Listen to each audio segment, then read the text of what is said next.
Сәлеметсіздер ме? Бүгін сабақтың тақырыбы компьютер қалай пайда болды? Как образовался компьютер? Сабақтың мақсаты тақырыпты тірек сөздер арқылы болжау, тірек сөздерді дұрыс қолданып, иллюстрацияларды сипаттау. Бағалау критерийі: тақырыпты тірек сөздер арқылы болжай алады, тірек сөздерді дұрыс қолданып, иллюстрацияларды сипаттай алады.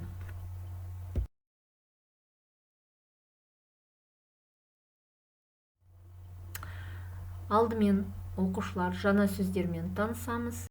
Есептеуіш құрылғы, вычислительное устройство, дербес, персональный, личный, мәлімет қоры, база данных, төлемақы, оплата, тасымалдау, переносить. Жаңа сөздерді мұғалімнің артынан қайталаңдар. Повторяйте новые слова за учителем. Жаңа сөздерді сөздікке жазып алыңдар. Новые слова перепишите в словарь. Және жаңа сөздермен сөз тіркестер, сөйлемдер құрастыруға тырысыңдар. А также с новыми словами постарайтесь составить словосочетание и предложение.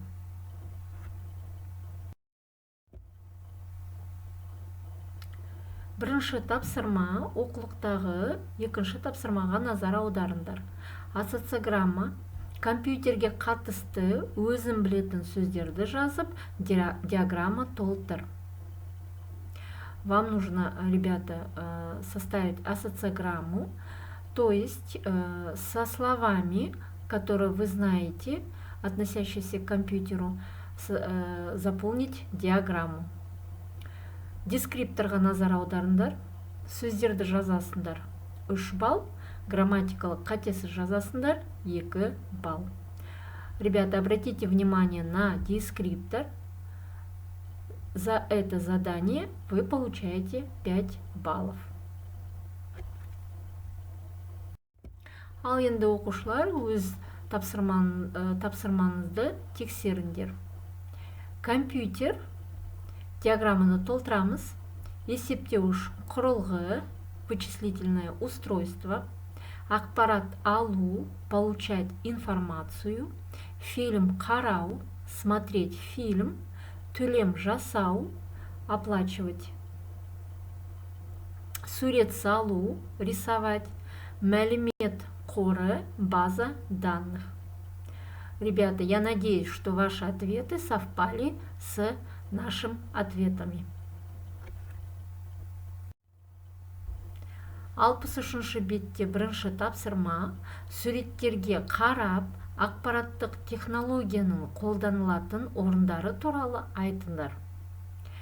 Ребята, по картинкам вы должны сказать, где используются информационные технологии и что относится к информационным технологиям.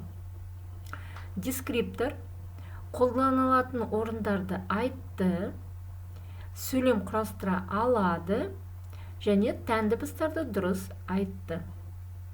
Обратите внимание на дескриптор. Сказали пользование, место пользования информационной технологии. Умеете составлять предложения и специфические звуки казахского языка произносите правильно. Ал енді оқушылар, өз тапсырмаларыңды тексеріңдер. Давайте проверим ваши знания, насколько вы правильно выполнили задание. Ақпараттық құралдарға компьютер, интербелсенді тақта, телефон жатады. К информационным технологиям относятся компьютер, интерактивная доска, телефон. Компьютер арқылы сабаққа дайындалуға болады. С помощью компьютера можно готовиться к урокам. Мектепте оқушылар интербелсенді тақта арқылы жұмыс істейді. В школе ученики работают интерактивной доской. Телефон арқылы адамдар бір-бірімен хабарласады. Через телефон люди общаются друг с другом. Оқушылар робот жасайды. Ученики делают робот. роботы. Зертханада, ғарышта ақпараттық құралдар қолданылады. В лабораториях, в космосе пользуются информационными технологиями. Ребят, я надеюсь, что ваши ответы совпали с нашими ответами. Үйге тапсырма. Жаңа сөздерді жаттайсыңдар.